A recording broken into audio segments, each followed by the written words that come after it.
നഗരം സുരക്ഷിത നഗരം, ഇതായിരിക്കും നമ്മളുടെ മുദ്രാവാക്യം. അതിനോടൊപ്പം തന്നെ ഇവിടെ ഏറ്റവും താഴെത്തട്ടിൽ പാർശ്വവൽക്കരിക്കപ്പെട്ട ദാരിദ്ര്യം അനുഭവിക്കുന്ന ഒറ്റപ്പെട്ടു പോയ സ്ത്രീകൾ ഉൾപ്പെടെ കുട്ടികൾ ഉൾപ്പെടെയുള്ള അവരുടെ എല്ലാം പ്രശ്നങ്ങൾ മനസ്സിൽ എടുത്തുകൊണ്ടായിരിക്കും മുമ്പോട്ട് പോവുക. ഏറ്റവും അവസാന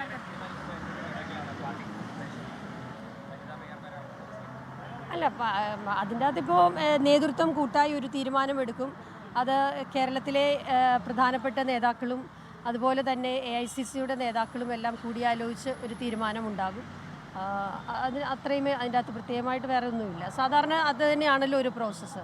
നേതൃത്വം കൂടിയാലോചിച്ച് തീരുമാനിക്കും. ഈ തെരഞ്ഞെടുപ്പിന് മുമ്പ് നമ്മൾ ഒരിക്കലും അങ്ങനെ ഒരു രീതി UDFനില്ല. പ്രഖ്യാപിച്ചുകൊണ്ട് മുഖ്യമന്ത്രി ആയാലും മേയർ ആയാലും പ്രഖ്യാപിച്ചുകൊണ്ട് മുമ്പോട്ട് പോകുന്നതില്ല. അതിനുശേഷം തെരഞ്ഞെടുപ്പിന് ശേഷമാണ് അത്തരത്തിലുള്ള തീരുമാനങ്ങൾ വരിക. അത് കൂടിയാലോചിച്ചായിരിക്കും തീരുമാനമുണ്ടാകുക. അതിനപ്പുറം വേറെ ഒന്നും അതിൻ്റെ അകത്തില്ല.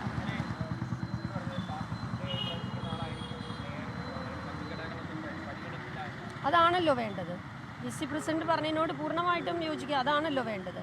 പാർട്ടിക്ക് വിധേയമല്ലാത്ത ഒരാളെ നമുക്ക് ആക്കേണ്ട കാര്യമില്ല. വലിയ ഭൂരിപക്ഷമല്ലേ, 47 സീറ്റിൻ്റെ വലിയ ഭൂരിപക്ഷത്തിൽ UDF വന്നു. തീർച്ചയായിട്ടും സംഘടനാപരമായ കാര്യങ്ങളും രാഷ്ട്രീയപരമായ കാര്യങ്ങളും എല്ലാം ഒരുപോലെ കൊണ്ടുപോവുക എന്നുള്ളത് ഏറ്റവും പ്രധാനപ്പെട്ട കാര്യമാണ്.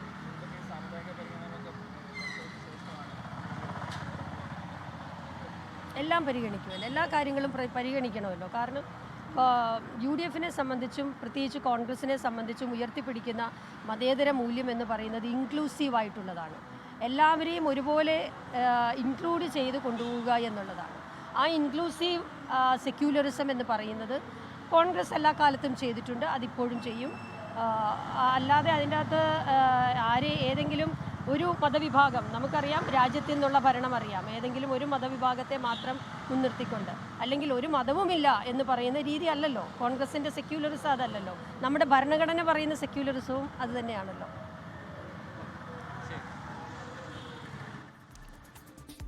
വികസിത കൊച്ചി സുരക്ഷിത കൊച്ചി എന്നുള്ള ഒരു നയം, ഒപ്പം തന്നെ ഓൾ ഇൻക്ലൂസീവ്, എല്ലാവരെയും ഉൾച്ചേർത്തുകൊണ്ടുള്ള ഒരു കൊച്ചിയുടെ ഭരണമെന്നാണ് ദീപ്തി മേരി വർഗീസ് പങ്കുവച്ച ഒരാശയം.